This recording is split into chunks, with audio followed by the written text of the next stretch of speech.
I think something nobody talks about enough is the pressure we all feel to stay calm all the time.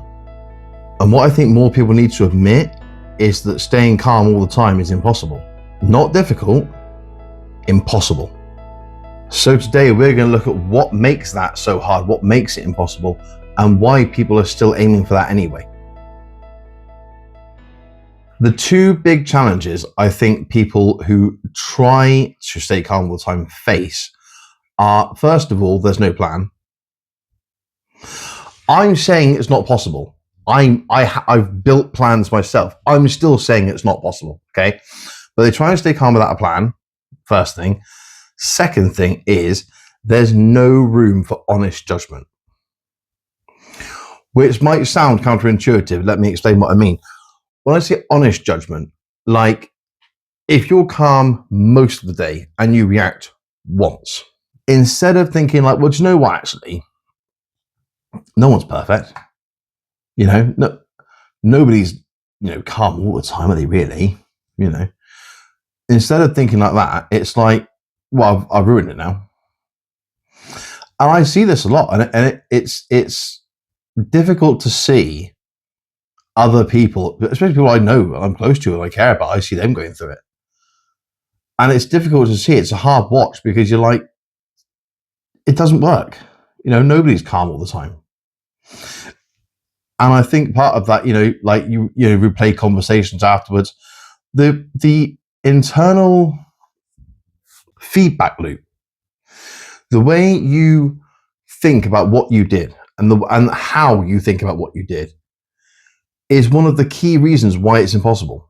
Because you're not like, I know what I did was wrong, but actually I've got, bills that are late and, money's really tight this month and my kid's not going to bed at a sensible time. They're not behaving at home. Work's really stressful. I've got, my car's not working.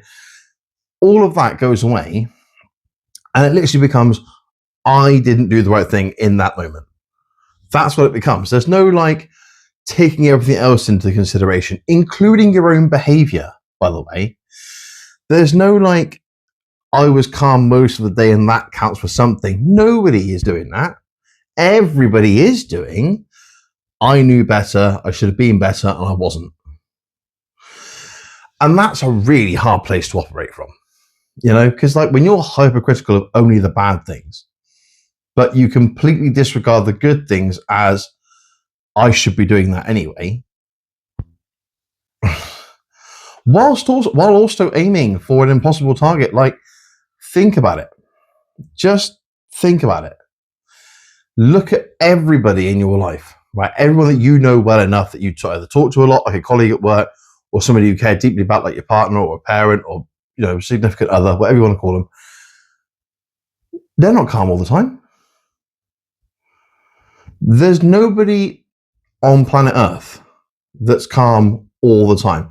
Everybody loses their temper. Everybody feels anger, upset, frustration, depression, anxiety. Not like clinically labeling any of this, but like everybody feels these things. And the condition of the human nature is that everybody gives into these feelings now and again. I teach this, I talk about it on YouTube for a living. I still have moments where I react to things. I still have moments like that. Because it's like, if you do react, you do feel guilty. It is embarrassing, right? I'm not disputing any of that. But aiming for calm all the time means every time you do react, every time you don't get it perfect, you try and harder next time. And this is where the compounding effect of trying to be perfectly calm all the time completely like runs away like a freight train in terms of the pressure you're building on yourself. Because if it's like, I got to do better next time, especially if it's from people you care about, this is when it really starts to ramp up, right? I got to do better. I got to be better than that. I can't let them down. I can't do that to them again. I don't know how many more chances I have is a really bad, thing to say to yourself. But actually, I can sit here and say, oh, it's a really bad thing to say to yourself. I said it to myself. All of these things I'm talking about is because I tried it and it failed. I tried staying calm all the time. I tried being that person, promised I'd stay calmer tomorrow. And it's not possible. Trying to be calm all the time just simply doesn't work. If you've got any part of your life that can ever be difficult at all, chances are one day, the kids are going to play up, work's going to be stressful, the car's going to break down. I mean, it might be something as simple as you're planning to go out for the day and it starts to rain. You're like, that's that off then. Life is full of disruption.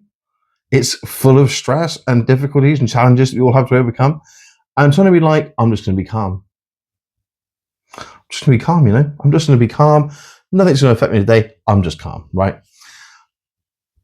That's not going to work. It might work for a day, but it will not work forever. Because eventually, everything you're absorbing, all the stress, pressure, responsibilities, everything, it needs somewhere to go. Unless it has a healthy outlet, or unless you are managing yourself properly and you have really good self-awareness, it's going to come out somewhere, and it's going to come out in a reaction.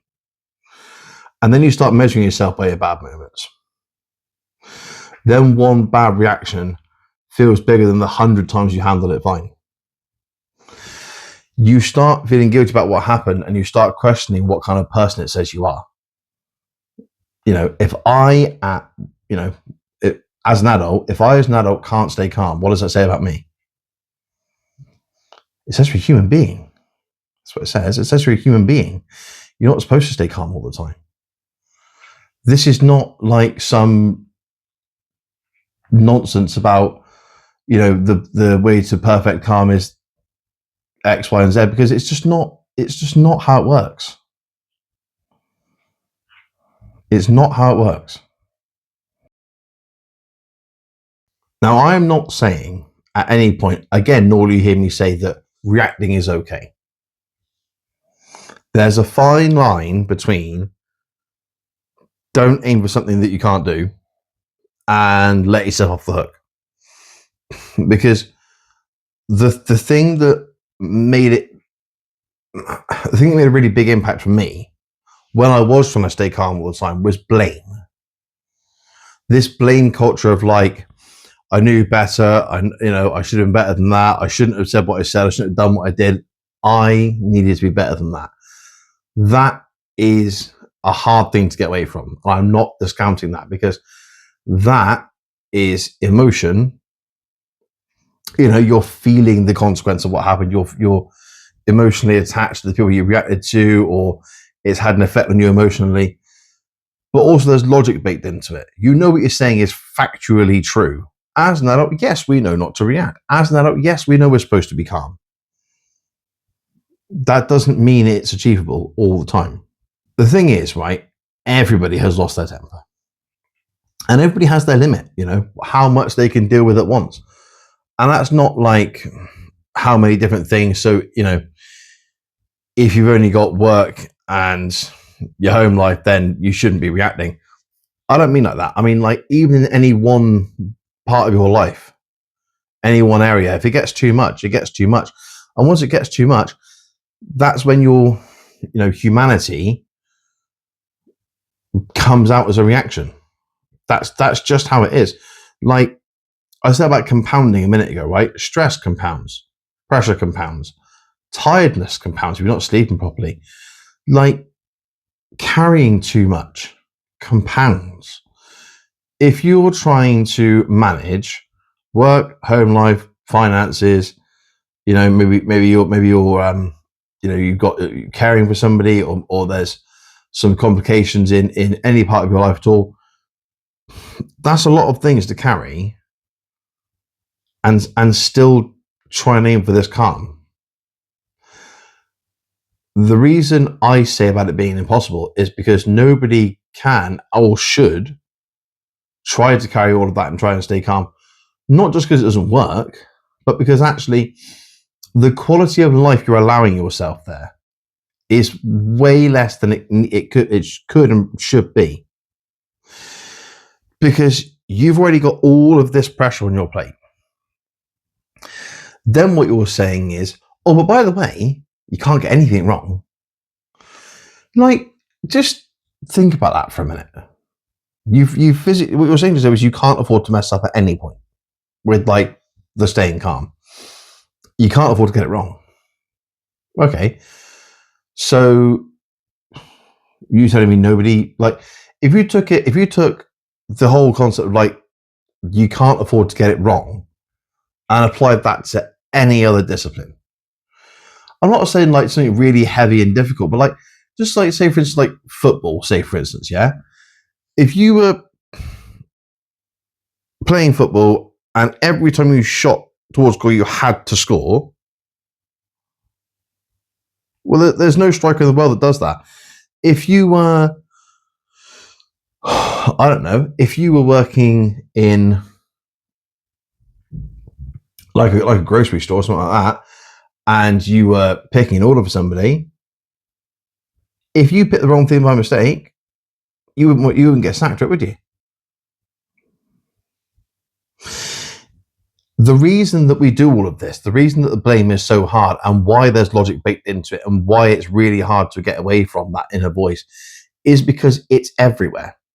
Not blame culture, I'm not getting into that, but the system for accountability exists everywhere. Even in things like the justice system, it's probably the best example of it.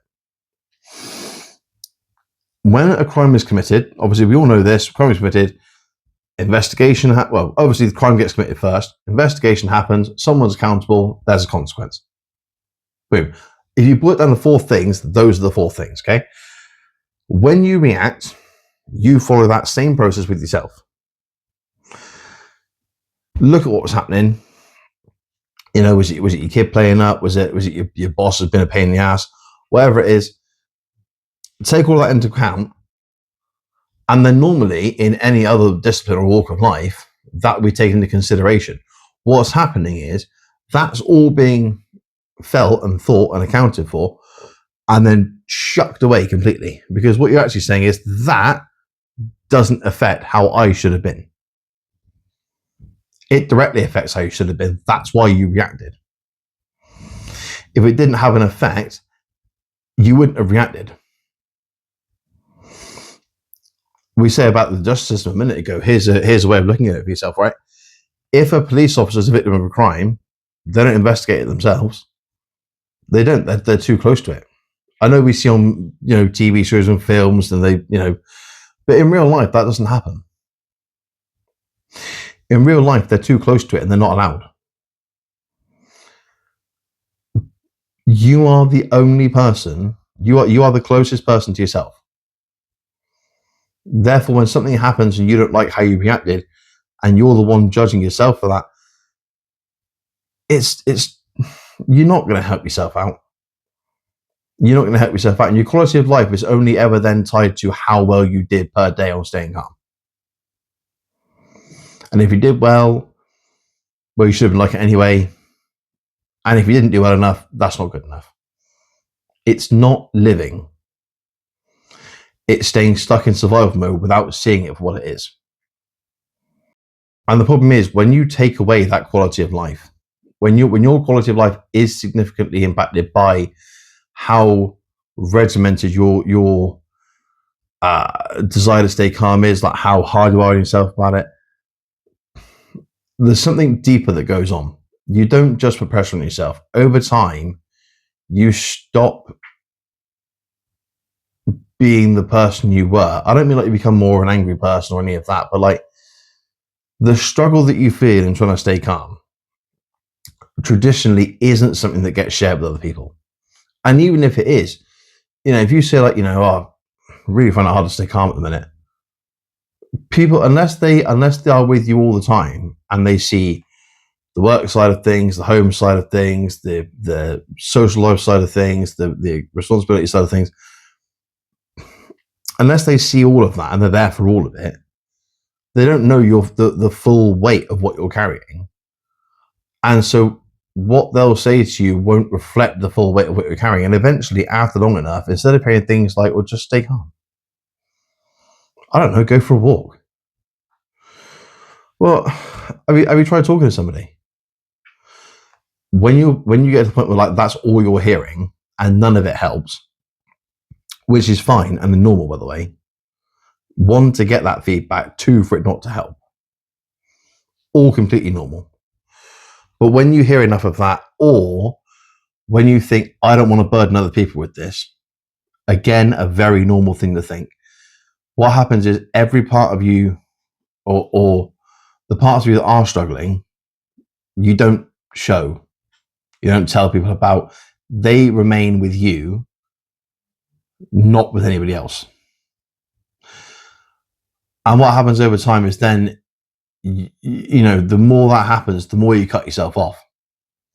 Because if 5% of you is struggling, 95% of you is known to the people around you.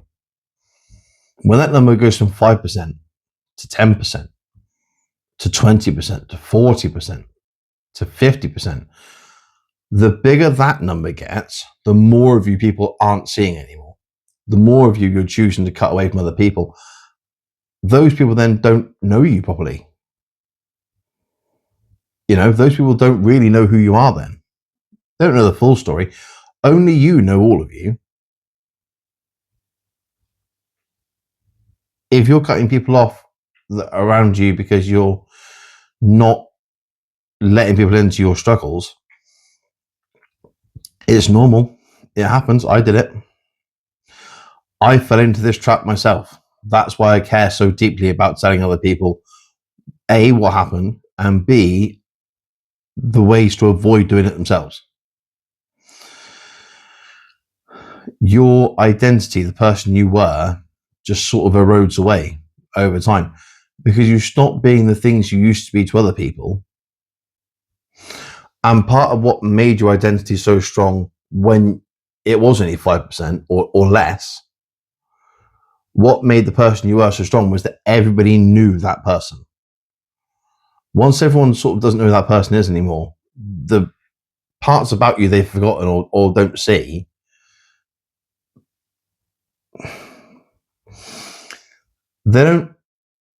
you don't lose those parts of you, but they do one of two things. One, they become like background noise. They're not really who you are anymore, or it feels like that anyway. It feels like, I used to really like going to the football. I don't do that anymore. I used to really love playing guitar. I don't really do that anymore. I used to really like going out with my mates. Don't do that anymore. I used to be happier. I'm not that anymore. These are the things that we all think when the pressure gets too much. When we don't share it, when we don't deal with it effectively, when we're too harsh on ourselves, when we aim for the impossible.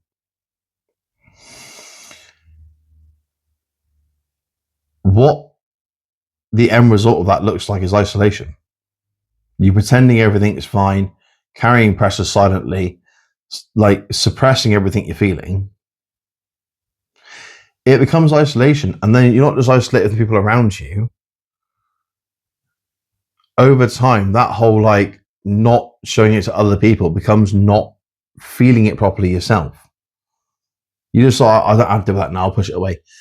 And eventually what happens is you start repressing everything, all of the emotion, good, bad, indifferent, everything goes quiet. And it's not like it just turns off. It's like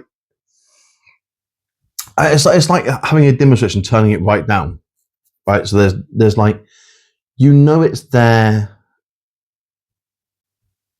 but you don't feel it there. You know when something is funny, you know when something is sad, you know when something is difficult, you know when something is easy, but you don't feel that anymore, not properly. That's really hard because then people start believing things like that they're empty or broken, or that something somewhere along the line, they're not the person they used to be. Actually, the person they are is still there. It's almost like the person they are is just behind a screen. They're not gone. They're just not as connected to you as they were before. And that's not a bad thing. It's something that's very understandable, very human, because what you're doing is trying to protect yourself. If you can stop it from getting to that point, that's a genuinely worthy thing to aim for. This is why I said at the start of the video, staying calm all the time is impossible. Because it is. You're not achieving anything. You're making things more difficult for yourself. Calm is not the goal. Not perfect calm, not constant calm. If you want something to aim for, yeah, we're like, well, what do I do now? Consistent calm. Now, that's not the same thing. Yeah? You can go to the gym once a week and be consistent in doing that. You're consistently going to the gym. You can be calm consistently without it becoming like just this overwhelming pressure. It doesn't need to be. Consistent calm is something that's achievable, that everybody can access, that doesn't cost you your quality of life. In fact, in some ways, it might add to it. You know, done correctly with the right strategy, the right system, the right plan, it might well make your quality of life better. You might find staying calm becomes easier because you're trying to manage it properly, like you're pausing, stepping away, recognizing, becoming more aware, makes calm easier. I know because I've been through all of that to get to where I am now. I would love to go back to the version of me that I was 10 years ago. The one that wanted to stay calm all the time, right? When I was fully caught in that, because I was. I'm not going to deny it. I'm not going to pretend I was ever any better. I was fully caught in the I must stay calm all the time trap. I would love to go back to myself then, because one of the things I used to say to myself a lot was like, I'm going to be calmer today, or I'm going to be calmer tomorrow. So I'd love to sit in a room with that person now and to say, how? How are you going to stay calm all the time? Do you have a plan? Do you have any idea what you're going to do? What happens if the thing that pissed you off today happens again tomorrow? Are you going to stay calm then? I know, because I was very like defiant in like, yeah, I'll be fine. I'll manage. You won't manage tomorrow. What about the next day? What the day after that? What about next week? What about next month? Eventually, it's going to break down. I'm not saying accept that you're going to react. What I'm saying is don't put the pressure on yourself.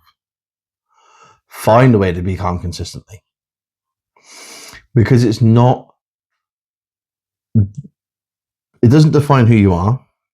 First of all, it doesn't define who you are. It just doesn't.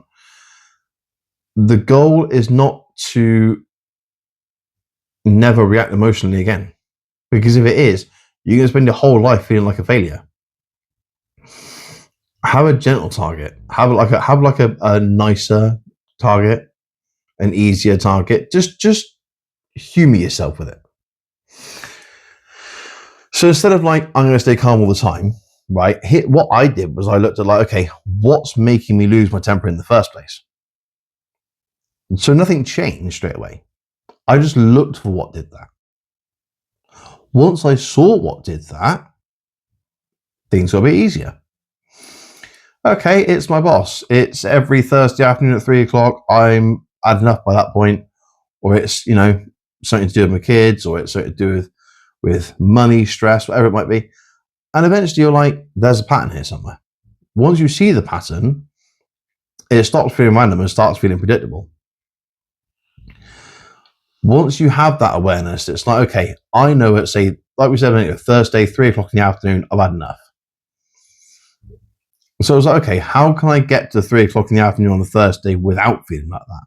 What can I do? What can I change? And like, I was working full time. I had 2 or 3 kids, caring for my partner, trying to run the house, trying to do everything else. I didn't have time for like go off for an hour and meditate or spend half an hour journaling every evening. I don't have time for any of that.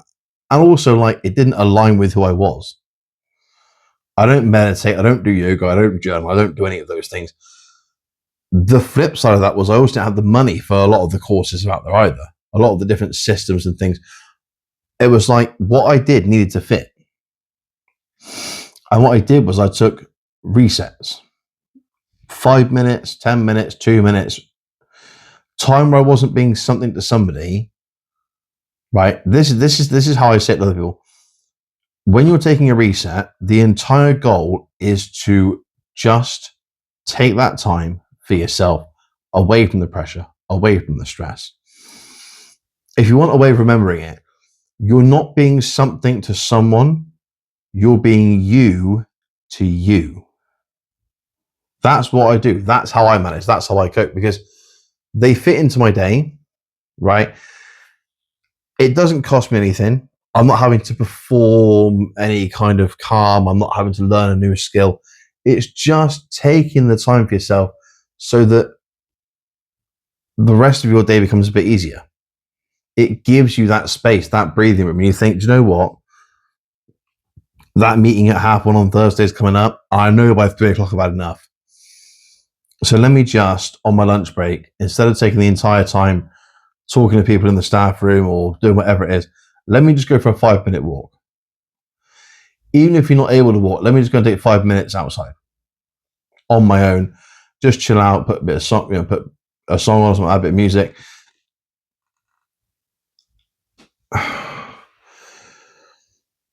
It's not difficult. It's not always comfortable to start with, particularly if you're used to being the one that carries a lot of responsibility in your life. Just taking that time for yourself away from that can be a bit disorientating. I don't expect it to go perfectly every time for the first person every time. If there was a system anywhere that worked perfectly the first time every time for staying calm, I'd be out of a job. Me and like 99% of the rest of the internet would all be out of a job. It doesn't happen. That's one of the biggest things about the resets is it's your race, your pace. You go at the pace you want, you do it when you can. It's not about staying calm all the time. It's about giving yourself space so that staying calm doesn't feel like a pressure cooker. It feels like something you might be able to try and do without loads of pressure, but without it being full soap either. It just makes things more sustainable. Now, there's 2 videos coming out soon. This is the first part of a 3-part series. There's 2 more videos coming out. One really explains, on a level beyond just this video, why it's hard, why it's a struggle, why staying calm, even if it's not all the time, just staying calm consistently without a plan is hard work. It explains properly why that is. Yeah. So if you're like, I don't get why I keep being like this, I don't understand, why do I keep reacting? Why do I keep losing my temper? Why do I keep saying things I don't mean? Why do I keep upsetting the people I care about? If those are questions you actually have, the next video is for you, because it explains properly using something that I made this to explain it to myself. Then I talked about it to other people and it helped explain it to them. I never designed it to be for everybody, but it's just happened to become something that a lot of people can recognize. That's the next video. The video after that is my actual method for staying calm consistently. You don't have to follow it. You don't have to listen to me. You might watch both videos and think, he's full of shit, I'm never listening to him again. If that's the case, it's been nice talking to you.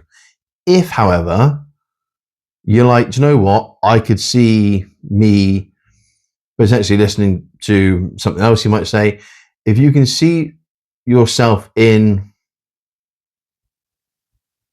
the reason why things might be difficult, if you can see a solution that works for you, that's either, the same way I do it or a similar version of that, whatever, great.